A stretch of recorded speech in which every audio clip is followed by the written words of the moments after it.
I'm Troy Kirby with a quick look at the 2022 Washington State legislative session. The Senate Law and Justice Committee heard public testimony on Engrossed Substitute House Bill 1705, which would ban the manufacture and use of ghost guns. The bill passed the House 5739 and would have to pass the Senate in order to make its way to the governor's office for an opportunity to be signed. Gun violence is preventable.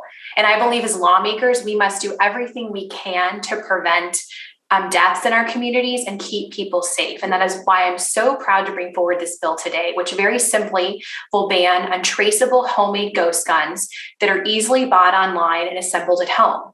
These guns are dangerous because we have no way of tracing them, and people do not need to get a background check to obtain them. And that's why they have been utilized by gun traffickers, and we know they are easily traded in the criminal market.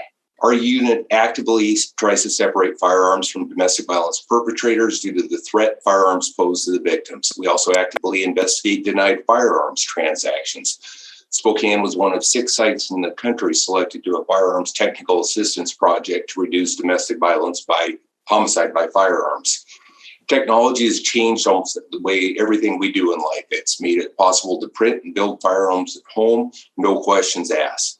I am against House Bill 1705.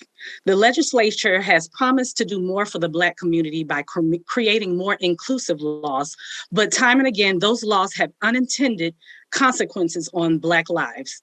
The legislature argued for hours about the desperate impact on Black lives regarding police reform bills. But when it comes to firearm policies, they seem to have a tone deaf. 40% of all of non-violent firearm possession arrests are of African Americans, which make up 13% of the US population. This law creates yet another non-violent possession law that will impact my community. We're met almost every day with news about the harm caused by ghost guns. Federal law enforcement now warns that such homemade firearms are becoming the favorite tool of white supremacists and criminals. House Bill 1705 was drafted by well-intentioned people. However, these people failed to consider that it creates yet another pointless, non-violent possession crime that will impact my community. By forcing people to pay a licensed dealer to engrave a firearm, this bill creates an immediate financial burden. It will force low-income people to make a choice. Do we charge it to a high-interest credit card, or do we pay the electric bill?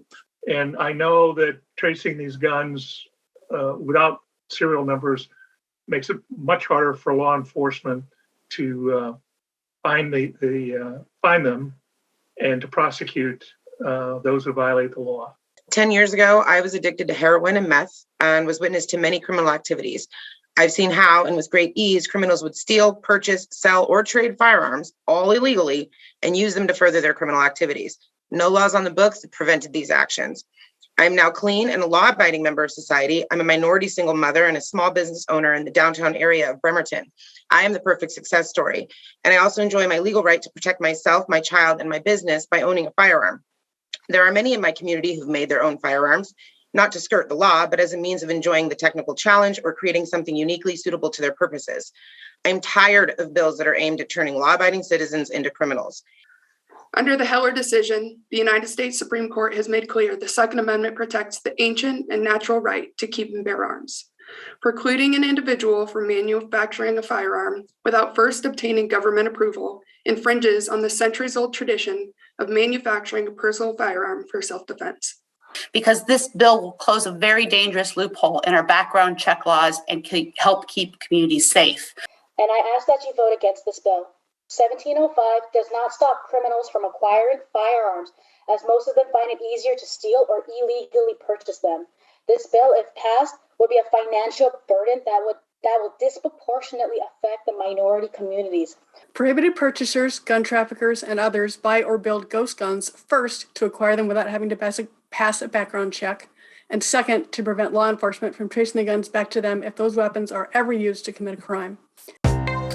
Thank you for watching the 2022 Washington State legislative session.